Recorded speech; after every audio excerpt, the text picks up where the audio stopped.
Hello दोस्तों। आज हम लाए हैं आपके लिए एक ऐसी खबर जिसे सुनते ही आपका सीना गर्व से चौड़ा हो जाएगा। जी हाँ दोस्तों, आज एक ऐसी खबर, दो खबरें हैं जिन पे हम आज चर्चा करेंगे।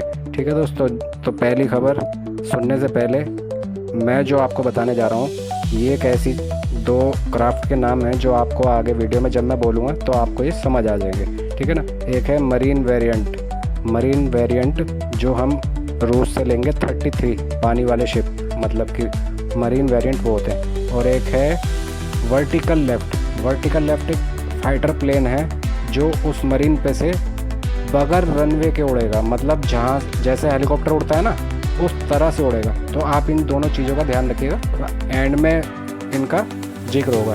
ठीक है दोस्तों, तो चलिए शुरू करते हैं। अगर आप चैनल पर नए हैं तो चैनल को सब्सक्राइब करें और वीडियो अच्छी लगे तो वीडियो को लाइक करें। तो चलिए दोस्तों शुरू करते हैं। तो दोस्तों आपको पता होगा 2 महीने पहले हमारे को 100 फाइटर जेट की ज़रूरत थी, जो कि भारत सरकार लेने के लिए 4-5 देशों से बातें चल रही थी, जिसमें कि हमने 26 राफेल फ्रांस से ले चुके थे और आगे भी 24 और लेने की बातें चल रही थी, जिसमें कि हमने अभी वो डील साइन नहीं करी थी। बात चल रही थी, अमेरिका भी था उसमें, अमेरिका का F-35 भी था, ब्रिटानिया था उसका भी एक प्लेन था। ठीक है दोस्तों, और रूस भी का Su-57 था। तो दोस्तों अभी ये डील चली रही थी, तो इसके बीच में हमारी पाकिस्तान से झड़प हो जाती है। 22 अप्रैल को वो एक आतंकी हमला करता है, फिर हम उसमें उलझ जाते हैं, तो सारी डील पेंडिंग रह जाती हैं। ठीक है दोस्तों, तो इसी डील को लेके सारे काम रुक जाते हैं। तो तभी है ना पाकिस्तान से हमारी तगड़ी झड़प हो जाती है, जिससे कि हम पाकिस्तान के अंदर घुस के ऐसी तबाही मचा देते हैं। चीन का HQ-9 सिस्टम, चीन का एक और सिस्टम, चीन के 4 फाइटर प्लेन, जिसमें कि 4 वो हमारी सरहद में घुसने की कोशिश कर रहे थे, 4 वहाँ मार गिराए, 4 उनके एयर बेस पर खड़े थे वहाँ मार गिराए। मतलब 8 प्लेन टोटल, पाकिस्तान के 8 प्लेन का नुकसान हुआ है और 11 एयर बेस जो कि पाकिस्तान का नुकसान हुआ है। चलिए दोस्तों, तो आगे बढ़ते हैं हम। तो इसमें चीन की एक मिसाइल भी PL देखी होगी आपने, वाइट कलर की एक मिसाइल आगे गिरी थी हमारे खेतों में, राजस्थान के वहाँ पड़ी हुई थी। वो एक अलग बात है, हम फाइटर प्लेन की बात कर रहे हैं, हम इस मुद्दे पर आते हैं सीधे।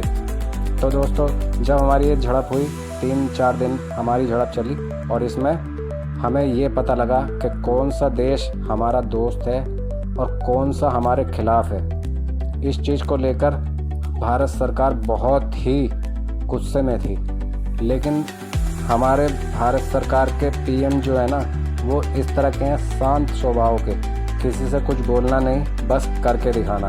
तो दोस्तों वही था। तो जब हमें इस झड़प में सोर्स कोड की ज़रूरत पड़ी, तो हमने फ्रांस से बोला कि हमें सोर्स कोड दे दो।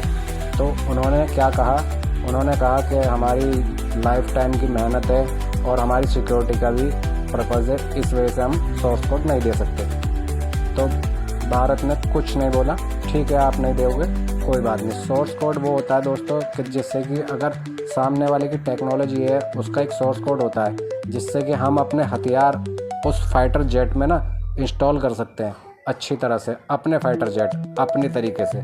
तो अब ये देखें ना, फ्रांस की अगर मिसाइल 50 करोड़ की है या 25 करोड़ की है, हमारी मिसाइल तो दोस्तों 5 करोड़ की है, तो हमें तो सस्ता पड़ेगा ना। तो इसीलिए फ्रांस चाहता है कि भारत ने राफेल मुझसे लिए हैं तो मिसाइल भी मुझसे ही ले। चलो खैर कोई बात नहीं, हम उन्होंने नहीं दिया, कोई बात नहीं, ठीक है।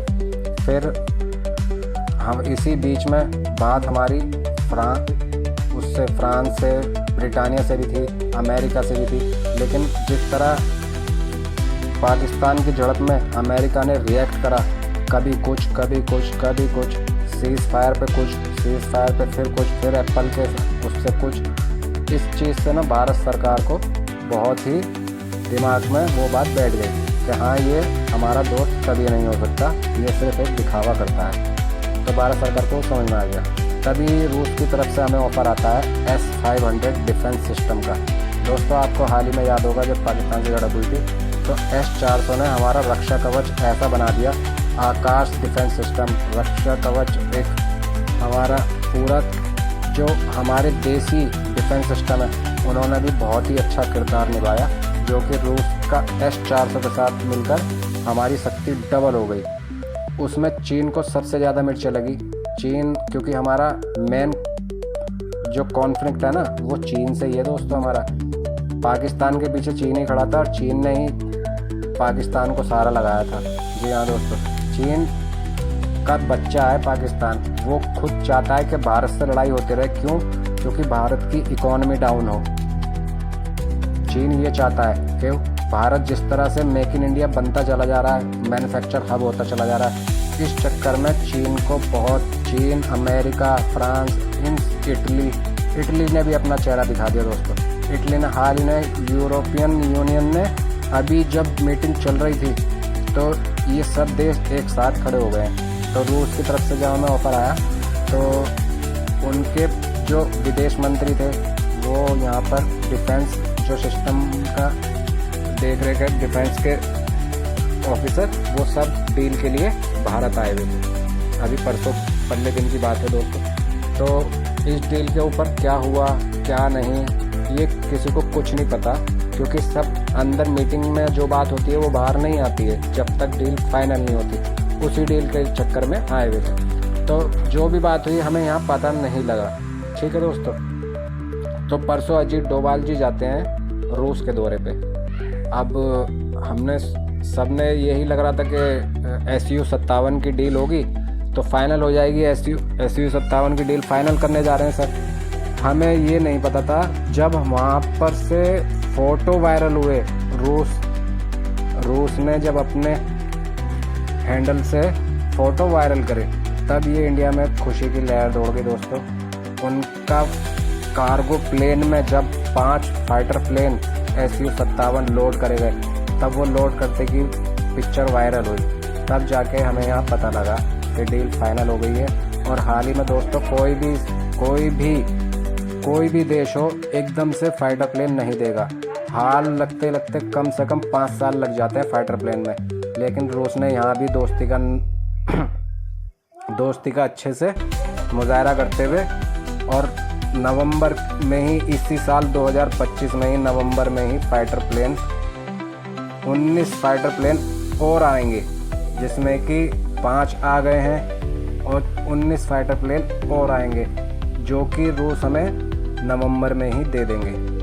चलिए दोस्तों, एक तो हो गई ये खबर। अब सुनते हैं दूसरी।